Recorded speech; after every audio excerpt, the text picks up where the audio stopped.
Hello, listeners. This is Adrienne. I'm just introducing you. See, I'm out of practice because we're on break. I'm just going to introduce you to our guest podcast this week, which is A Little Juju podcast. Juju is a cunty conjurer, spiritual organizer, future priestess, and Black millennial medium. She gives us Black womanist and witchy insight to pop culture, healing, and processing what it means to be a Black girl sorceress in the digital world. I got to meet Juju, or Sam, through the work I was doing with Black Youth Project 100, BYP 100, and was blown away by her and so excited when she started this podcast. The episode that we're going to be listening to today, we're just going to listen to an excerpt of it, and the episode is all about how Beyoncé is a witch. And we thought this was the right time to drop this for y'all because this is Beyoncé's moment, her season. And if you ever wanted to know why is she so powerful, we think this gives some insight into why. So enjoy and hope you're having a great life, having a great summer. We are moving mountains on our end and we'll be back soon. Thank you. Okay, so let's get into... what did I say? Let's get into Juju for the culture. And for those who don't know what Juju for the culture is, that is my segment where I like to talk about what is going on in the world, specifically around celebrities and talking about it through and assessing it through a Juju-ass lens. So, of course, we have to talk about the queen, the king, and all in between, Beyoncé Giselle Knowles, who... if you don't know, is the voice of Nala in the most recent remake of The Lion King. Now, I have to be honest, I'm not particularly excited to see The Lion King. I mean, I'm going to go see it, but I really don't need live action remakes of cartoons. Side note, The Lion King was the first movie that I ever saw in theaters. I don't remember how old I was. I don't even remember it, but my parents told me that's the first movie they took me to, and they had to take me out because I started screaming like 2 minutes in. But that was the first movie I ever seen. That's one of my favorite movies, and I just don't want to... I have a favorite. We don't have to touch it. But, of course, I will go see it because I feel like I have to. So, in addition to that, Beyonce put out an album called The Gift, which I actually don't think is the official soundtrack to The Lion King, but it is like an additional Beyonce soundtrack to The Lion King. And it's not just Beyonce on there. She's in majority of the songs, but there's also some songs that do not feature her, maybe like 4. Anyway, and accompanying those songs, she put out a music video for the song Spirit and Bigger, which both of the video is kind of like one long continuation. It starts off with Spirit and then it transitions into Bigger. Aesthetically, the video is absolutely gorgeous. She's in the Grand Canyon, actually, and so it's very, where she is very muted colors. It's like very tans and browns, and there's Beyonce wearing these really vibrant, bright colors, and then her dancers, all Black people wearing really vibrant and beautiful colors. So the contrast with the Black folks and the bright colors with this like muted kind of tan background, like camel, but it's just gorgeous. And the waterfall, absolutely stunning, breathtaking. All the Black people look bomb. It is just a cinematic experience. It really is. The dancing, they're doing a lot of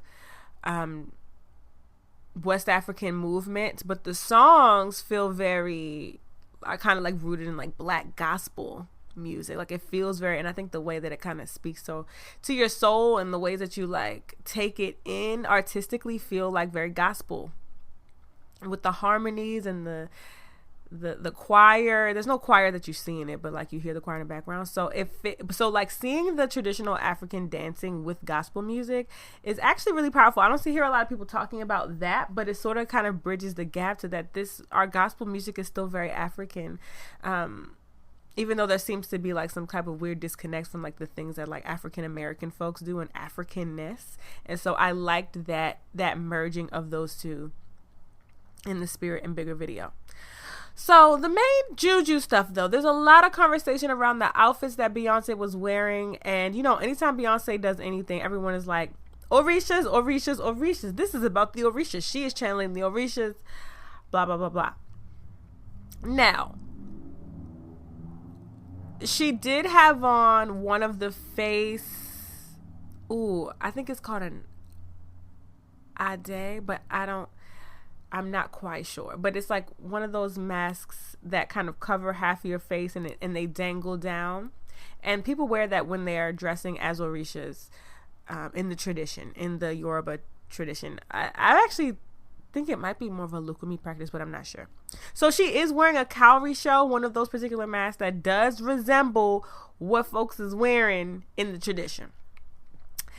And people have alluded to, and there's even threads about the colors that she was wearing. Like here she's representing Oya, she has on this color, and here she's representing Obatala, and here she's being Oshun, because you can see that with the, and I'm not saying she isn't channeling that a bit, but it's really unclear. I feel like if you're doing anything that's embodying like what maybe people would understand as like an aesthetic, an African aesthetic, and I think that exists.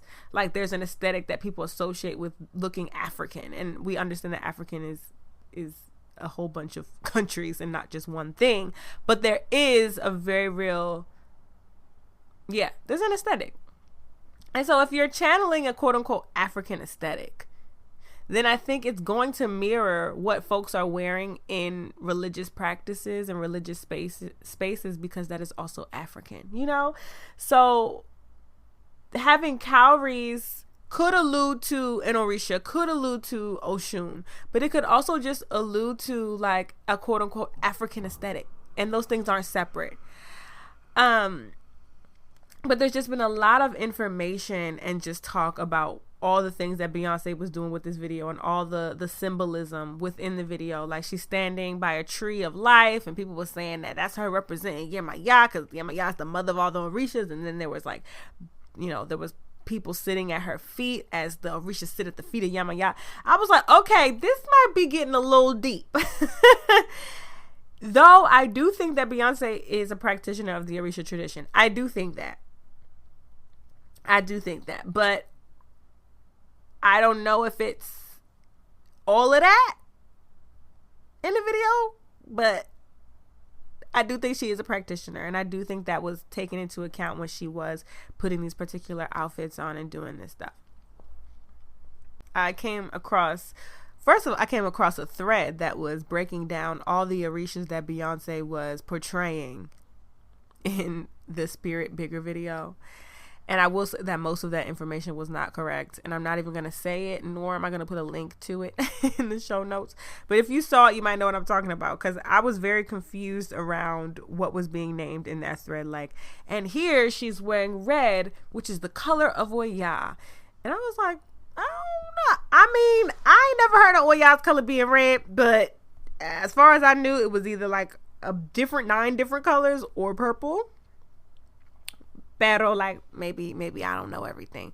And then another thread I came across, it wasn't a thread, but it was a post, and it was saying like Beyonce wears yellow and then the beehive. She's channeling Oshun. She's a child of Oshun. She's the greatest priestess of Oshun to ever live. She's educating the people of the entire Ifa Orisha tradition. She's initiated into every African tradition ever, and so on and so on.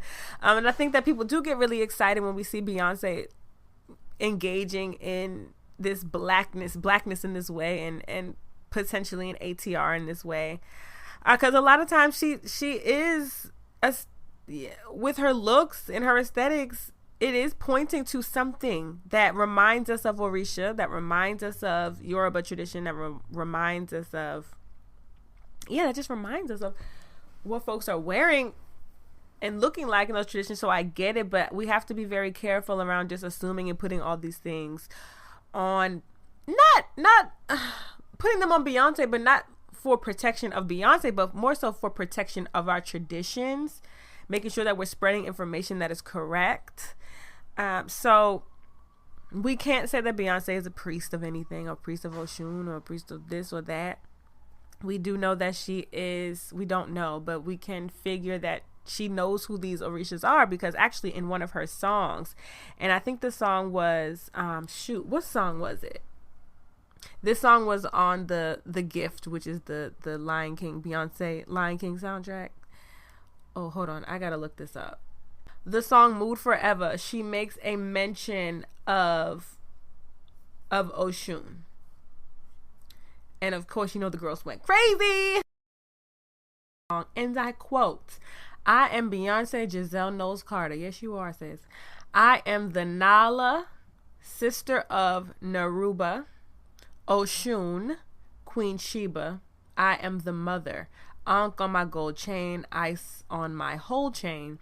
I be like soul food. I am a whole mood." So, you know, of course, people saw the Oshun and it's like, oh my God. And I mean, I think that's a big deal. She literally is naming deities in her song. Like, you're Oshun, sis? What do you mean? Are you a priest of Oshun? Like, yo, what? Are you a daughter of Oshun? What? We don't know, but it is powerful. Just the things that she said. You can tell Beyonce's in ATR. Like, we know Beyonce's a witch. I don't think that can be debated anymore. And this isn't the first time she's made references to, as we know, Oshun in Lemonade. There was a whole, you know, all the think pieces came out and the threads were about, oh my God, Beyonce was showing Oshun and channeling Oshun. And then she also had a coffee table book come out, and in it there was reference of Oshun in her little coffee table book. So I think it's great. You know, I don't think that it's negative. I think that it's wonderful that the Orisha can be a part of pop culture. I think they're beautiful and that they should be. And especially Oshun, I would think Oshun definitely wants to be a part of the mainstream, is definitely involved in and wants people to be speaking her name and talking about her in that way, because she's Oshun. She's very important. We should be talking about her. She's irresistible. You know, as Ialosa Oshunyemi Akalatunde said, Oshun is irresistible. So it is no surprise that she's all up in pop culture, and that's one of the orishas that we just know off bat. But again, we do need to remain respectful. We don't want to just be sharing memes and saying Beyonce is doing all these things, and like, because we don't know if she's a priest. We don't know all of that. We know that she is just giving us visuals, beautiful imagery, and we can accept that and take it for what it is, for art and for entertainment. And people who feel compelled and drawn to study more and to learn more because of that art, I push you to do that, because I'm someone who was inspired by Lemonade and the arts and the articles and all of that, and it pushed me to do my own research. Also, another part of this particular song, Move Forever, she says, "All praise to my enemies, still praise, get along, cause I've bet on myself, I'm dancing, ancestors are in my step, now I move better." Girl, what you talking about your ancestors in your step? Come on now, B. Give us the tea. I mean, look, Beyonce has not mentioned Jesus in a long time now. She hasn't mentioned Jesus maybe since Destiny's Child. She's talking about ancestors in her steps. She's talking about Oshun. She's clearly, I mean, I don't think it's debatable at this point. She knows, and she knows she's playing into it. Also, she knows we like, sis, what you doing? She like, yep, I am doing that, and I'm gonna make it really obvious, but I'm not, but I am.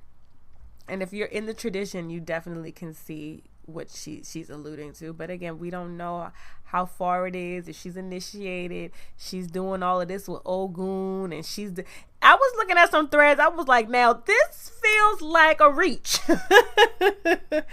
That might be a reach. It might not be, but it felt like a reach. So we don't have to reach, we can just accept it for what we see, and I think that's enough.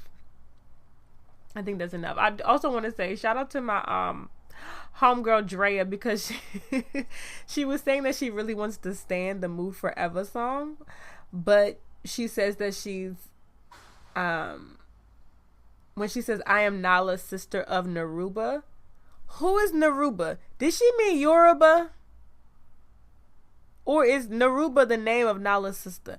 Is she saying she's sister of the Yoruba and she just said Naruba? I'm confused. I don't know. But she says, I am the Nala. Oh, genius.com, the website that gives you the explanation to lyrics of songs.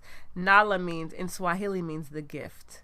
So Beyonce is saying, I am the Nala, I am the gift. But I don't know what Naruba means. But I do know what Yoruba is. And if she's talking about Naruba, then she goes on to Oshun. I hope she just didn't say that wrong. My homegirl was telling me, like, I cannot stand if she said Yoruba wrong and said Naruba. I don't know. If anyone knows what Naruba is, please let me know. Anyway, that's my hot take on Beyonce. And that was A Little Juju, our guest podcast for this week. We're excited that you tuned in to listen. And you can follow us on Twitter and Instagram at End of the World Show PC. Thank you. Bye.